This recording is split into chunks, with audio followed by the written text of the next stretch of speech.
Welcome back to Psychedelic Therapy Frontiers, the podcast devoted to exploring the frontiers of psychedelic medicine and what it takes to cultivate a healthy mind, body, and spirit.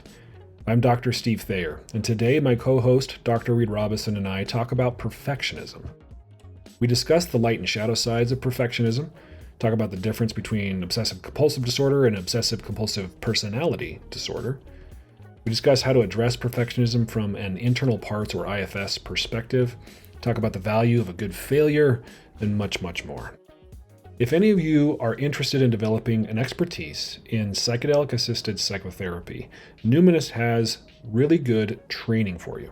Our courses are carefully crafted by Numinus professionals like myself, like Reid, like Joe, and many others to offer high-quality learning experiences. So if you're interested, click the link in the description below, or you can go directly to numinus.com/training. If you'd like to support our show, you can do so by leaving a review in places like Apple Podcasts and or Spotify. You can also subscribe to the show or share the episode with somebody you think might enjoy it. Thank you for listening, and please enjoy today's episode on perfectionism. Hello to you, Reid, on this very snowy day in Utah here. And as of the moment that we're recording, it is currently late March. Hey, Steve. We got a little spring teaser, but yeah, it's kind of a blizzard today. You know, I was looking forward to the Holly Festival of Colors this weekend. And looking back at photos, even yesterday, I said to my kids, the Festival of Colors is supposed to be this weekend. They just got back from skiing and they looked outside at the snow.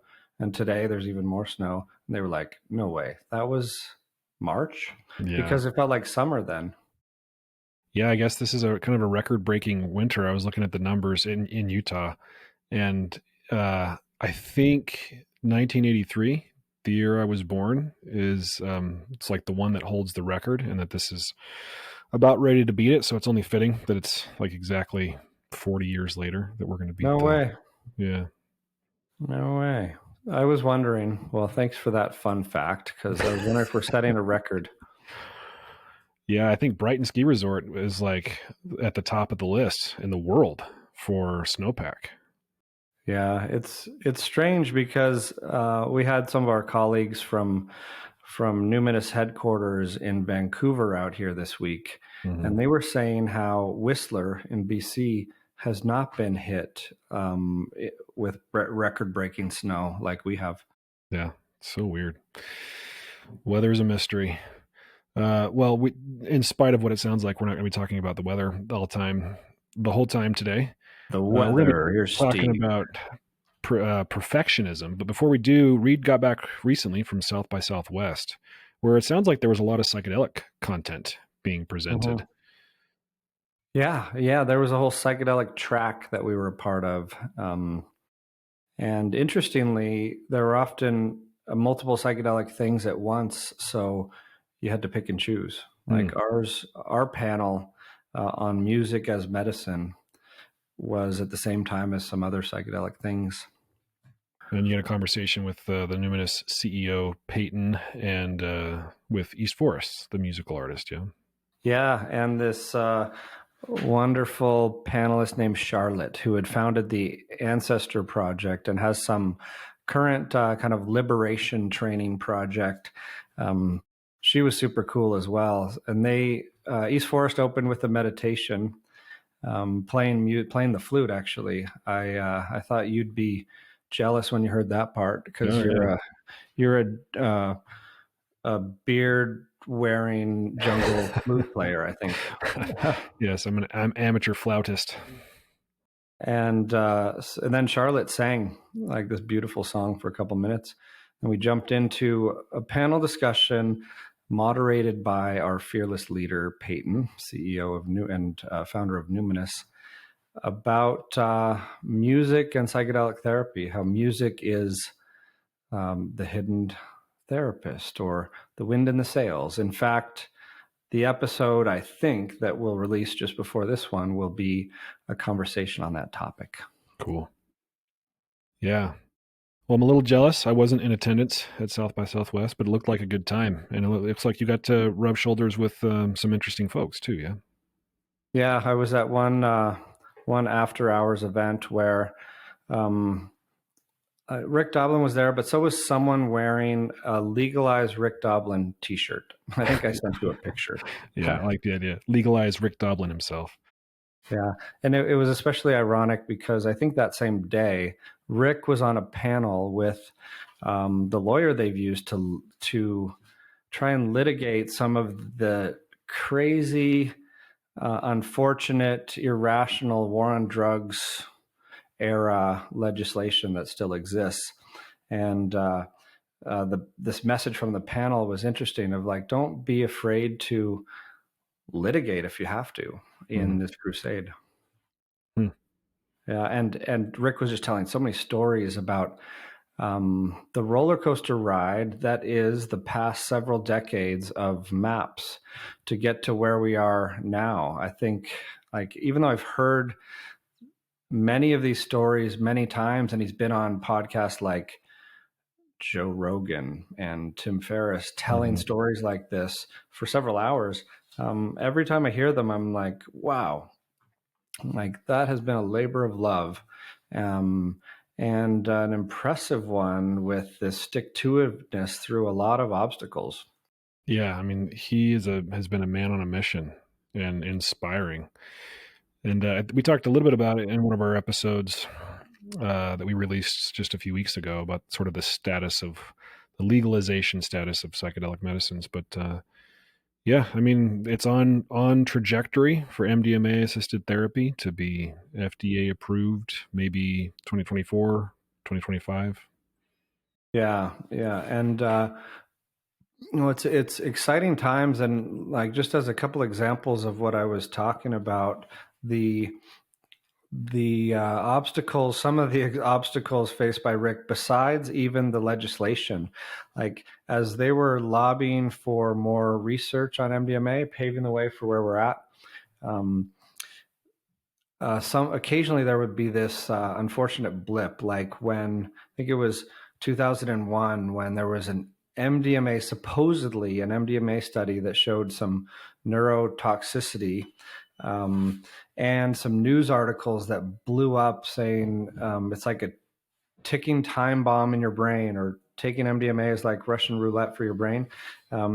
But then the paper was later retracted because they accidentally gave people meth instead of MDMA, and how much they had to work to repair all that because, not only is there this political nightmare, but now like unfortunate, accidental, sloppy public relations nightmare. Mm-hmm. I remember hearing about that. Was it people or was it rats in this particular study? I don't remember. I think that one was a primate study where they gave, I think, and we'll have to go back and look, but this 2001-ish study in the journal Science that was later retracted. Yeah, wild. It's like it's hard to put toothpaste back in the tube, even if the researchers themselves or the journals themselves publish retractions. The story, especially when it's picked up by the news media, like you said, just goes viral, as the saying goes, and it's hard to reel all that back in. And you know what's cool? What I find some, I don't know, just like karmic satisfaction in is that MAPS has received $140 million in donations over the years. And they have the first psychedelic-assisted psychotherapy furthest along, first one going up for potential FDA approval. And this is at a time when the capital markets have received $2.9 billion in investment money infused into them. And the nonprofit crusade is the one that's leading the way. I just think that's cool. That is cool. Especially in a market we live in where it's like it's a capitalistic one by default, and there's a lot of tricky ethics around the patenting system, and the the capitalistic way we develop drugs for health. Mm-hmm. Yeah, so poetic in a way, I guess, that we have the nonprofit or the not-for-profit business leading the way. Yeah, this happened in another field. I think it was the cystic. There may be a few examples, but one that I noticed several years ago, the Cystic Fibrosis Foundation, founded by parents of like kids with cystic fibrosis, where they'd have to go into the hospital because of gunk in their lungs, and one of the treatments then was like taking a ketchup bottle to pound it on the backs of the patients or kids to get this like mucus out of the lungs, make it hard to breathe. But they rallied together, the parents, the foundation, to raise money, and they actually got a drug approved. It's like this landmark example of what a nonprofit can do in the drug world. That's wild. Well, a testament to the efforts of those who have been carrying the torch when it was especially dark. So I guess props to Rick and similar folks. Legalized Rick Doblin. Mm-hmm. Well, thanks for that report. Yeah, sounds like you had a good time. Yeah, I will say that Austin was crazy, and I'd been to South by Southwest a couple times, but I had never seen a check-in line to get your badge that was 1,000 people long before. Wow. And every after hours event we tried to get into, there was this similar long line, like those psychedelic comedy shows and things. There was just not much. Like I tried getting in line an hour early, and there was no hope of getting in. So it was amazing in so many ways. Our panel was standing room only, and great questions, great feedback. Got to meet Esther Perel, a lot of great talks. But also the city gets invaded by 100,000 some odd people coming to South by Southwest and related events. And I think post-COVID, in this frenzy, it was just over inundated. Yeah. It makes me wonder what psychedelic science is going to be like in Colorado in June, because that's huge, right? I heard from some of our friends at MAPS this week, in fact, that it's kind of gone viral, the conference, and they're getting like 1,000+ signups a week, especially since Aaron Rodgers was announced as a speaker, and SportsCenter even talked about how Aaron Rodgers is going to this drug conference. Oh, no. Yeah, Aaron Rodgers has been... And everyone wants to go. Yeah. Well, it should be fun then. You and I are planning to be there. We'll have some other folks from Numinus there, and I think it'll be a good time. Yeah, let's just tell the world just to come on out. Why not? Let's invade Denver and have a good time. Yeah. Guess I better buy my flight. Well, today we decided we were just going to talk for a little bit about perfectionism. We've touched on perfectionism in other episodes, like the one about fear of failure, for example. But we have never dedicated an episode to it specifically.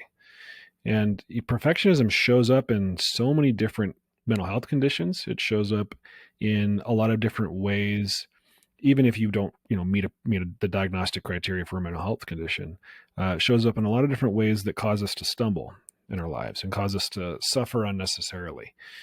And we've talked a lot about the way psychedelics operate in the mind, the brain, the soul, that can be particularly useful when we struggle with perfectionism.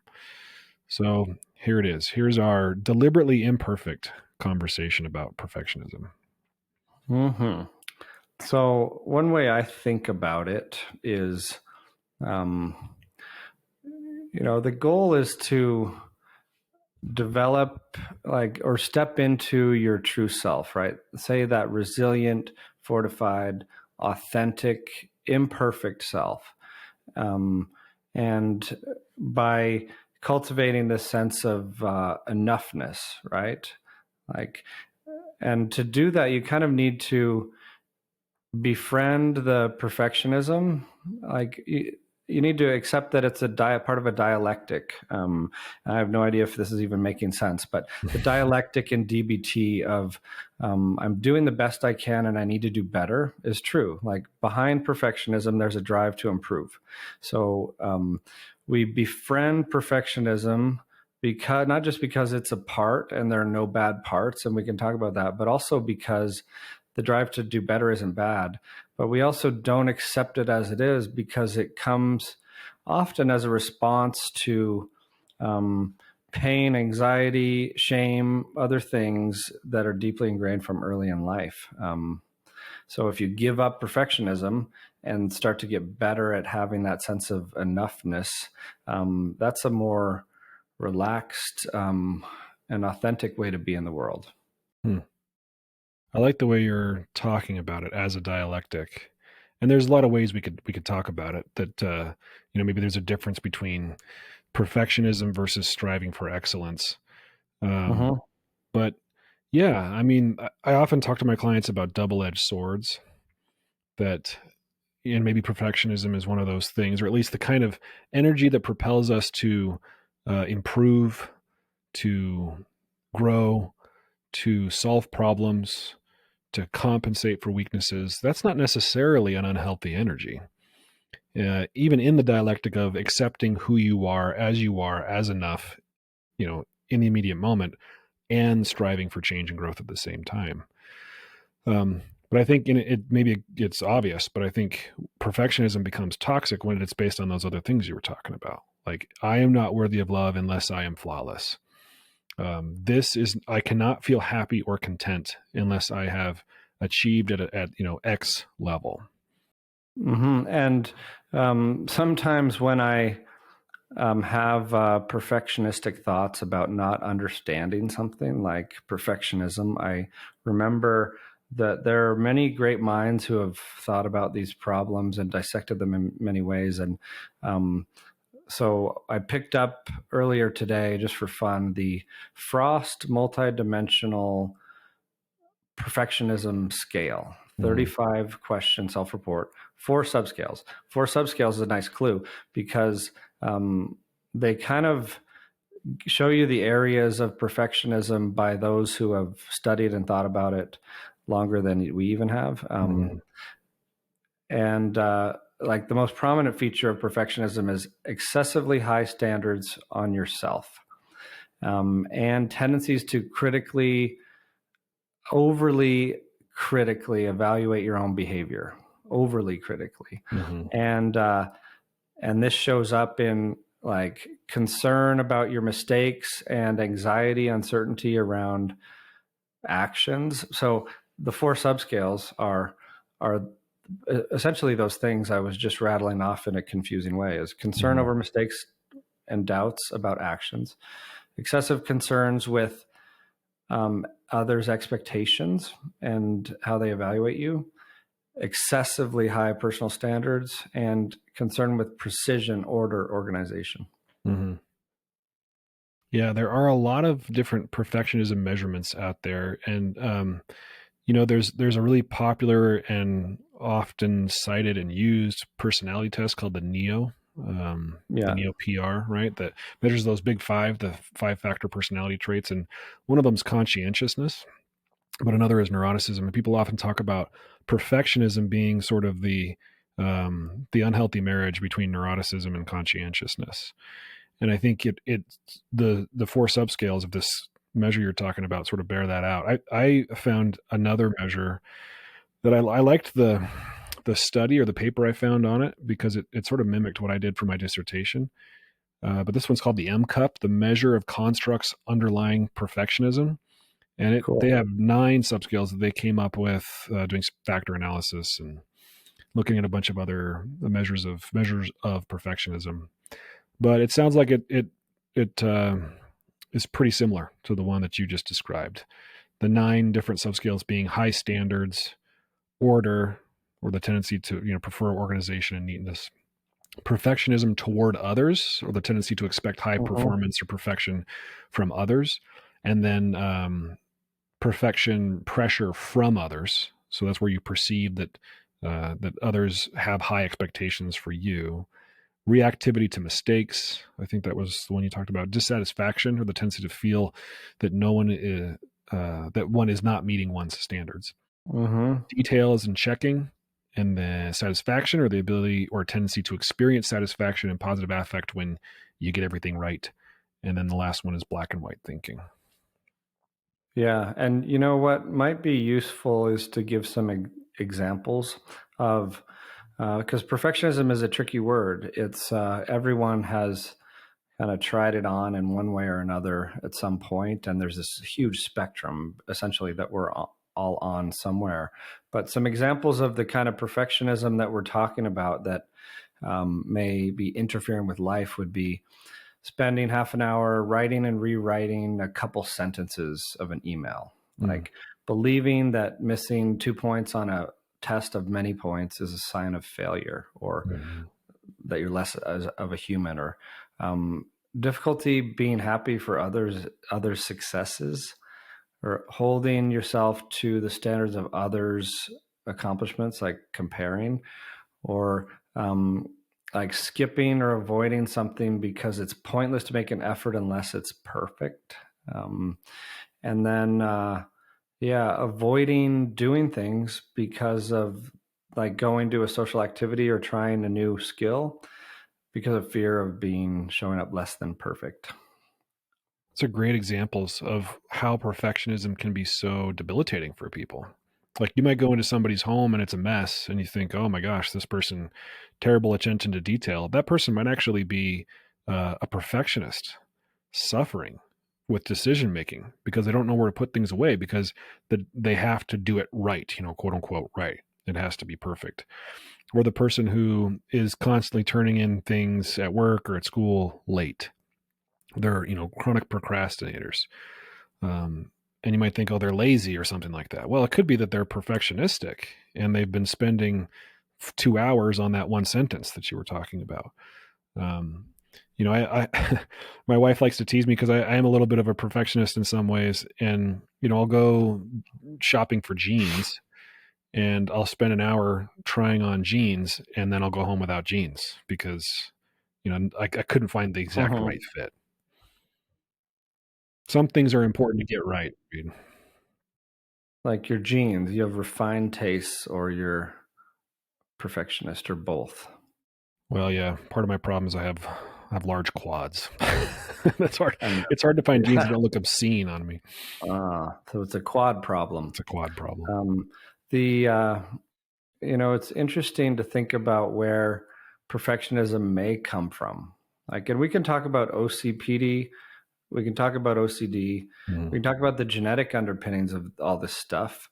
But I think if you look at perfectionism as a tendency to over-control, and over-control being a personality trait or compensatory mechanism that comes from a fear of losing control, maybe because you had times of your life that were out of control. So therefore you may show up as perfectionistic, driven, rigid, like hypercritical of oneself and others.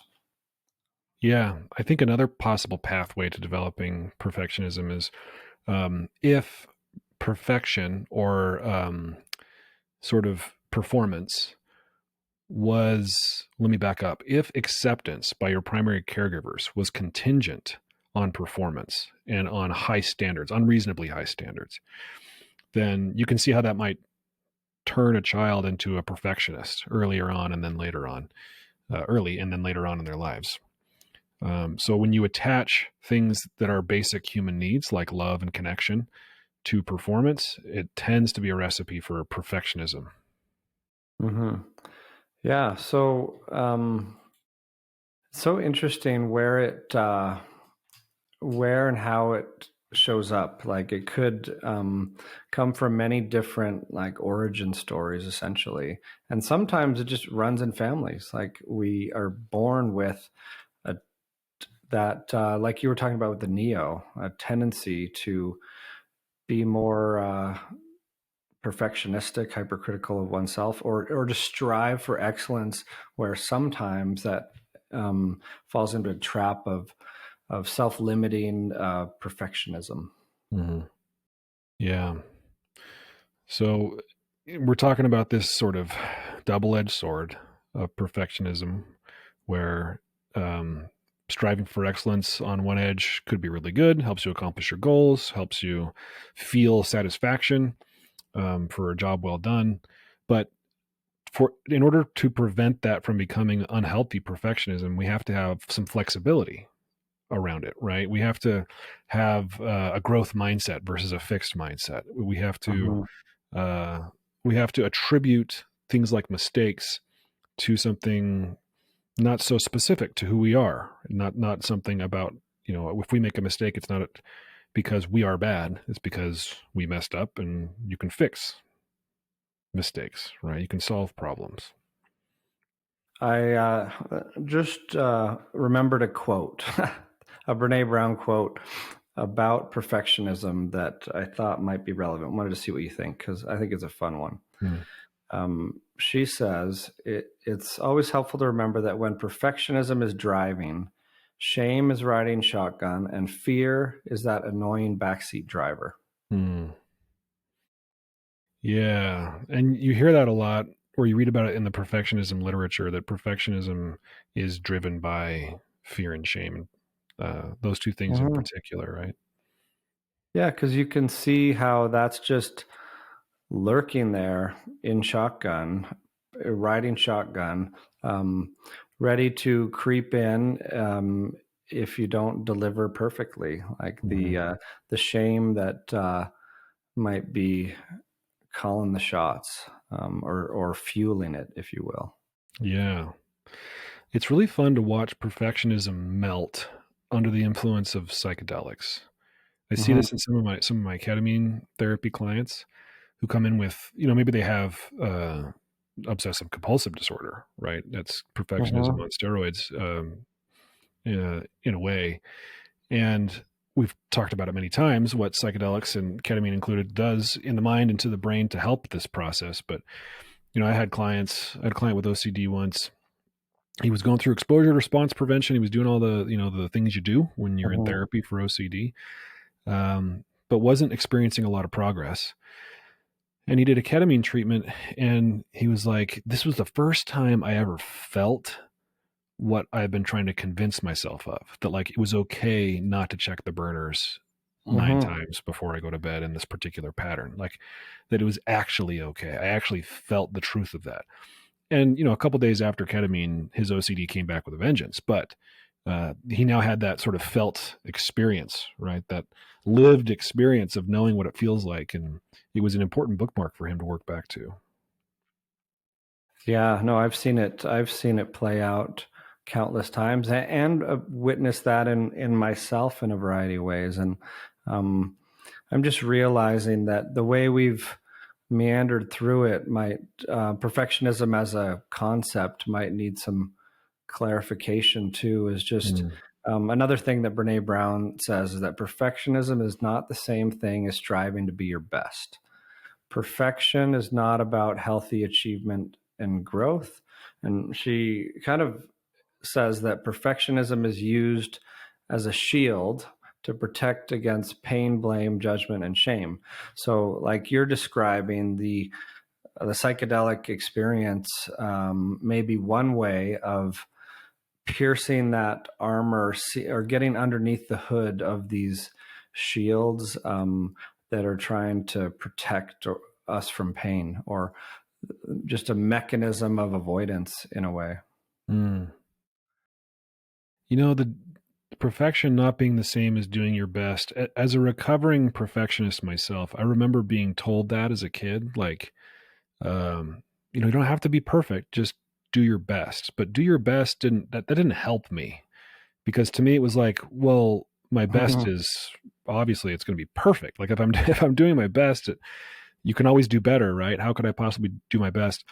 So somebody offered me another sort of motivating phrase, and that was, don't worry about doing your best, just be diligent. Right? That's something in motion. Yeah. Like, if you're trying hard, and yeah, you'll always be asking, like, could I have tried harder? but at least it's not as outcome oriented, right? It's not like, oh, that was my I like best. it. It's I was diligent. I tried. It gets to what we were talking about at the beginning of enoughness. Mm-hmm. Like it's kind of a mantra that you can try on, just say like, reassuring yourself that just showing up is enough, or celebrating little victories of just doing anything, even imperfectly or especially imperfectly. I'm feeling the dialectic as you're talking about it, right? That I want to achieve, I want to strive, I also want to believe that I am enough, even if I didn't. And Mm-hmm. enough is weird because it's like, enough for who? If I just decided today I was going to stop working to make money for my family, I was going to stop expressing affection to my wife, I was going to stop parenting my sons, and I was just going to play video games all day, I wouldn't be enough for my wife, right? I think Mm-hmm. she'd get pretty upset, and she might even end the marriage if that persisted, because I'd all of a sudden be a different human being, of course. But and I think this is, I mean, I'm reflecting what some of my clients have told me and what I've felt in myself sometimes, and pondering what it means to be enough. Because we like to tell people, myself included, that at our very core, fundamentally, we are enough. Enoughness is in our nature. But enough for what is sort of a harder question, especially in the culture that we live in, at least in Western culture, that is very, very utilitarian and I guess capitalistic. Not to get Mm-hmm. political, because I'm not, but yeah, I don't know.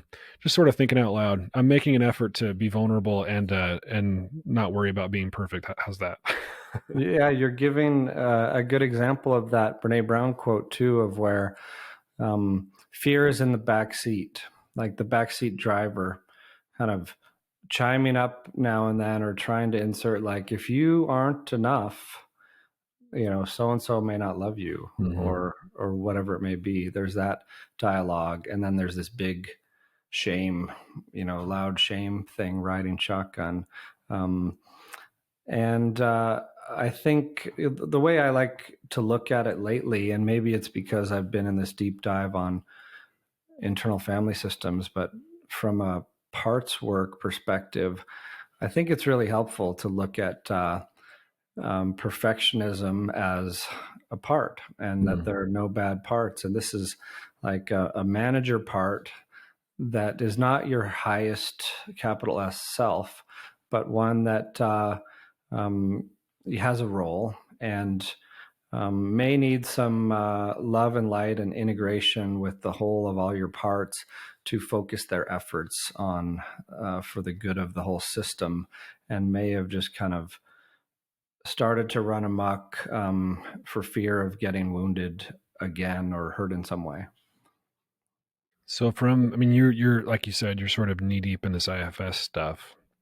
From an IFS perspective, we approach that part from the capital S self place, right? With Mm-hmm. self energy. The idea being that when that part feels seen, understood, that it will release its burdens, the reasons why it was being perfectionistic in this self defeating way, and then hopefully take on a new role. So the part doesn't go away, like we don't scrape it out, we don't burn it out, and it doesn't become something that it's not. But after it unburdens, it can assume a new role, and that might be the role of, I'm going to be the person that helps you strive for excellence, like we talked about before, or pay attention to mistakes so that you can recalibrate, but not in a way that's like, if I don't, I am not going to be loved and accepted, or I will, be totally alone in life. Am I understanding that right from an IFS perspective? Yeah, it's a part, or it can actually be multiple parts. With these high standards, um, afraid of you feeling shamed, wanting to protect you from some shame or hurt or pain of some way. So it's always really hesitant to put the stamp of approval on something as finished, because it's trying to protect you from being judged, rejected, dismissed, ridiculed, unloved, whatever it may, or even being seen as mediocre. Because it has this belief often that perfectionism is required for you to be okay. So yeah, there's a lot there to perfectionism and IFS, but it is the most useful framework, at least as of late, that I've found to look at this kind of thing. So I'll go ahead, Steve. Well, I'm going to think out loud about other frameworks and just other ways to help dissolve perfectionism. Like, I like the idea of prototyping and experiments. I'll often use those as metaphors for my clients if they're struggling with especially with avoidance and procrastination because of perfectionism. Like let's go out and rush to our first failure. That's the objective. The objective is not to be perfect, not to be flawless, but it's to iterate. And mistakes, like we talked about in our episode on failure, are great teachers. So if you can, I guess, combine that with a parts approach and assuage the anxiety and fear and shame felt by that part at the prospect of failure, keeping it safe from the feared outcome of rejection or destruction or whatever, and just show it through repetition that prototyping, experimenting, learning from failure doesn't result in what it thinks it will result in, then you have the possibility of making real, substantive, durable change. We talk about perfectionism being a personality trait. People think of personality as unchangeable, but it's not. We are still malleable. Our traits, our temperaments, our personalities, our tendencies, they're well worn, but they're not completely unchangeable. I like that. And one resource I'll throw out there. Have you read anything, Steve, by Jay Early, psychologist? I don't think so. He wrote Self-Therapy, I think, which is one of the first parts work books I read, or the first real formal IFS book I read.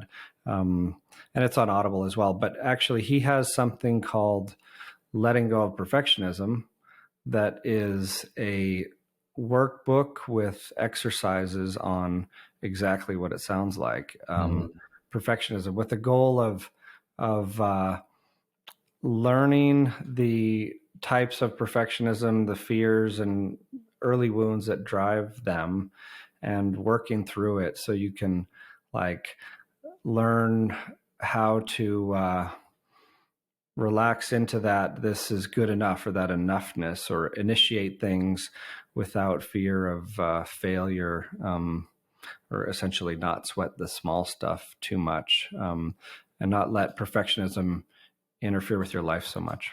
I'll have to check that out. I was thinking of one of the gifts that one of my therapists when I was in college gave me was this particular insight. So I was in graduate school at the time, still very, very concerned about grades. Like I really wanted to get straight A's.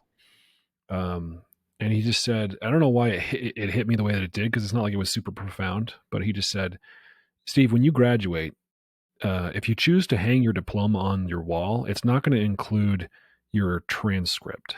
Like it's not going to have your grades on there. It's just going to say Dr. Thayer, like PhD. Don't worry about it.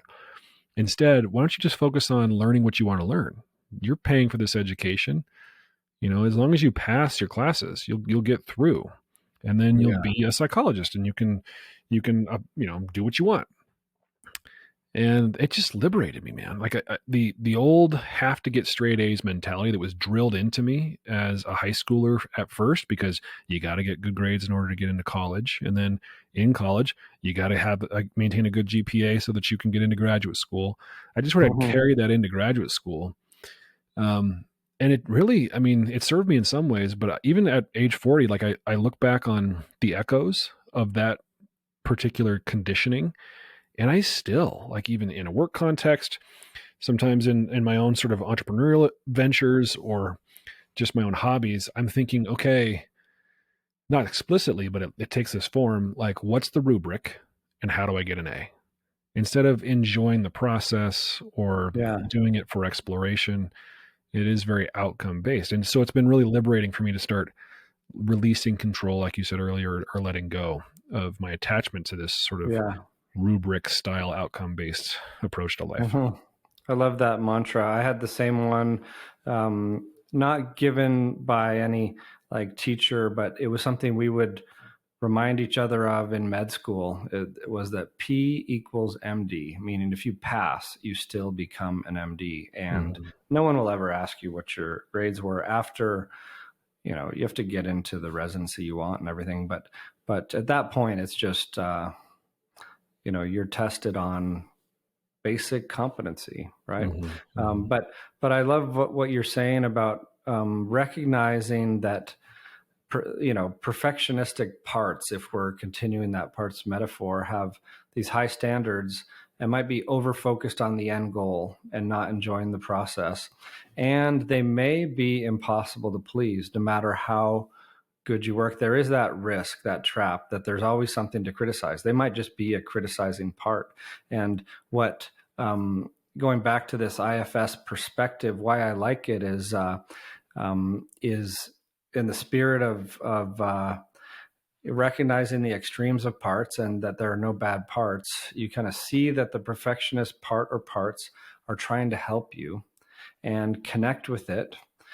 See if you can get some mutual understanding of cooperation. Like once that part of you realizes that you understand what it's trying to do for you, it may relax and begin to trust you, and you can discover what it's trying to protect you from, learn about your kind of unconscious drives and wounds and what you might be avoiding. Might be a vulnerable part that's just fearing rejection. But once we access those things, heal them, and this is where psychedelic therapy does become quite helpful in giving us a perspective and some inner exploration tools, then the perfectionist parts are more likely to let go of their extreme stance, so we can be liberated and choose to get an A if you want it, but not because you have to and you're shooting on yourself all day long, Yeah, it seems to me, and tell me if you think differently, but it seems to me like that inflection point with parts work generally, but IFS specifically, where you have the insight that this part of you is actually trying to be helpful, like this part of you that you hate, maybe even hated about yourself, hate that I'm so perfectionistic. Oh, it's such a burden. Like when you notice that it's what it's trying to do, that seems like such a shift. It certainly is a shift for me, and it has been for a lot of my clients. Like that is the big inflection point where they start moving from their dysfunction into healing, into transcendence, into growth. From self-criticism to self-compassion. Like I think it's a great thing you're pointing out. Like look at that inflection point, and it's an attitude you can try on and get some confidence and really believe in by trying it on with a couple parts, but then really adopt it as an idea to take to all of your parts and neuroses and whatever else it is that you encounter, because they all developed for a reason, and they all developed because they showed up at a time they needed to show up in that way to protect you from something when you didn't have another way of being, perhaps. Yeah. I remember watching our colleague and friend Adele LaFrance do a ketamine session. I guess this was in prep or integration. And she was walking a person through some parts work, basically, from sort of an emotion-focused therapy, two-chair perspective. Yeah. And I remember, this client had a very perfectionistic part.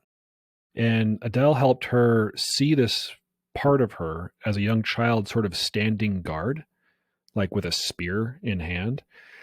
And the insight that Adele helped this person get to was like, let's help this little girl notice that the battle's over. Like she's standing there thinking she still has to stand guard. And this client just did some beautiful work, like comforting this little girl part of herself, updating her that the battle was over. She didn't have to protect the system the way that she Mm-hmm. felt like she needed to when she was created way back when. And, this woman is imagining that she's cradling this young part of her and just, petting her head and holding her as she gives up the spirit. It's just such a beautiful way to do the work, and really impressed upon me what can be accomplished through that shift from self-judgment, self-criticism to self-compassion, and the mental tools that we have at our disposal to help people get there. And on that note, the self-compassion resources, including guided meditations and other resources on Kristin Neff's website, who is an academic kind of pioneer in the self-compassion field. Those are great. I've dished those out countless times, and if we think about it, we could put it in the show notes, or people can search Kristin Neff self-compassion. I wonder if, as we talk about perfectionism, I'm just remembering what we alluded to earlier of the diagnosis of OCPD, and it might help to put that in context here. I'm just thinking of the big picture view of, if we're viewing perfectionism as a kind of a maladaptive mechanism that shows up for a reason in life, that is preventing us from showing up in the way we want, and counting it differently than just the drive to be excellent, then I think it's useful to look at how perfectionism as a diagnosis, the closest thing would be OCPD. And I know I'm not a fan of diagnoses as labels at all, but I'm a fan of understanding things and deconstructing things. And I'm just remembering that personality disorders show up in these clusters. Like there's A, B, and C. And OCPD, obsessive compulsive personality disorder, shows up in cluster C, which is the group of personality disorders that are anxious and fearful and have fearful thinking and behaviors, like avoidance, dependent PD, and OCPD. Yeah, so still based in fear and an effort to control, but specifically control exposure to these imagined or expected outcomes. And OCPD being different from OCD, and I think you talked about it in a recent episode, kind of the distinguishing characteristics between the two. Yeah, I mean, OCD is I have an obsession with, and we could even say cleanliness, for example. Things have to be a certain way, and my compulsion is ordering and reordering my laundry in a certain way, and I recognize it as dysfunctional. It's egotistonic. Whereas OCPD is like, the problem isn't my obsession. The problem is that the people around me aren't clean enough, right? It's more egosyntonic, and there are other distinctions as well, but that's one of the big ones that I always think about. Should we? I'm remembering this mnemonic from those P = MD days of it's an OCPD mnemonic for diagnosing it. And should we check if you have it right here live on the air? Oh, I'm sure I'm going to fail. No, I think and I'll just rattle these off for fun. People can check themselves on some of these symptoms, because I'm just kidding about the diagnosis, because we're not a fan of overuse of labels. Yeah, right? They're helpful tools. We've talked about it a lot on the show, but they're helpful tools for research and for treatment and things like that. But they're not good at telling you who you are. So yeah, but OCPD is cluster C personality disorders in general are the most common ones, and they often run alongside anxiety disorders and mood disorders, which makes sense, and some substance use. But the mnemonic for the criteria, the diagnostic criteria, is the word scrimper. Like other personality disorders, it's a pervasive pattern of preoccupation with like these things: orderliness, mental and interpersonal control, at the expense of flexibility. and at the expense of openness, at the expense of efficiency too. And personality disorders have to start in early adulthood and be present in a variety of contexts. It can't just be in your relationship. It can't just be at school only. But in this case, it would need 4 or more of those letters in Scrimper. S is for stubborn. C for can't discard objects. R, rule obsessed. I, inflexible. M, miserly spending. P, perfectionistic. Okay. E, excludes leisure due to devotion, dedication to work, school things. R, reluctant to delegate to others. Yeah, I can certainly relate to some of those. But I was thinking about some of my clients, and some of my clients who have OCPD from the outside to people who don't, know them well, like people who don't live with them. They seem like they're doing well, right? They seem like they're successful. I mean, a lot of people with some of these characteristics tend to do well in business or with certain sort of accumulation-oriented activities. But the D part of OCPD, it's a disorder. These symptoms, if they're present, need to be dysfunctional across those different categories, so you can't, at least if we're going by the book here, you can't necessarily be killing it in life and have OCPD as it's defined. You could be killing it in one facet of life at the expense of others, for example. Yeah. But I think that's the most important distinction, and one I was going to make sure we have as a disclaimer as well, because if there is not clinically significant impairment in functioning, it is not a diagnosis, right? Mm-hmm. Or else we're just describing the varieties of human behavior, which is fun as well, Yeah, it's making me. You sent me a podcast episode a little while back about the psychology, the revolution. The revolution, yeah, but it's like psychologizing.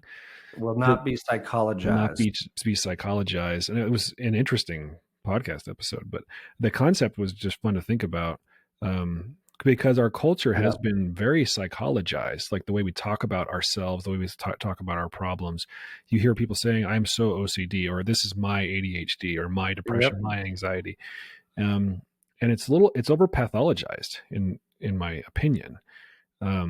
Because, you might be a little perfectionistic, but to say, oh, that's my OCD. One, it's kind of minimizing the people who have like a real serious mental illness called OCD that is so debilitating it can result in the end of their lives.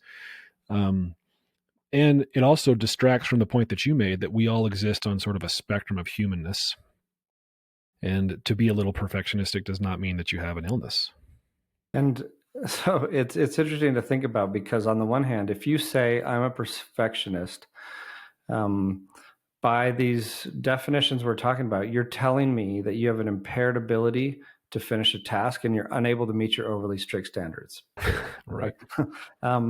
And just like when we're talking about that's my OCD, it's like, whoa, that's my very debilitating condition that I spend multiple hours a day obsessing and acting out on, interfering with my life. And I have a lot of compassion for when that's present. But you're right, we do throw these terms around and psychologize ourselves quite a bit these days.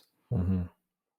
Yeah, and these terms even make it into sort of just normal parlance, like the way we talk about complexes, for example. Oh, he's got a complex. Well, complex was something that early psychologists came up with. Psychiatrists came up with, like Jung and Adler and Freud. Freud's terminology is very much in our lexicon, and many of his theories were debunked anyway. I don't know why I went down that rabbit hole, but it's a good one. Yeah, it's an interesting one to think about. Yeah. Well, we could continue down the rabbit hole, but maybe that's a good point to start winding down. Yeah.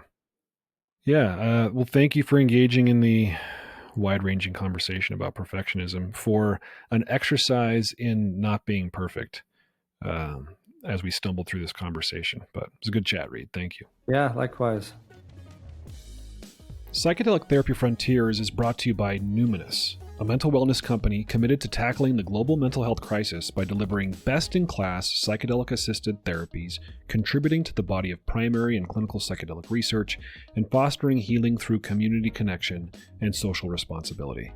You can learn more about Numinus at numinus.com. That's Numinus.com. If you enjoyed the show today and you want to support us, here's how you do it. Rate and review the show on platforms like Apple Podcasts and Spotify. Subscribe to the Numinus YouTube channel, like the videos, and share it.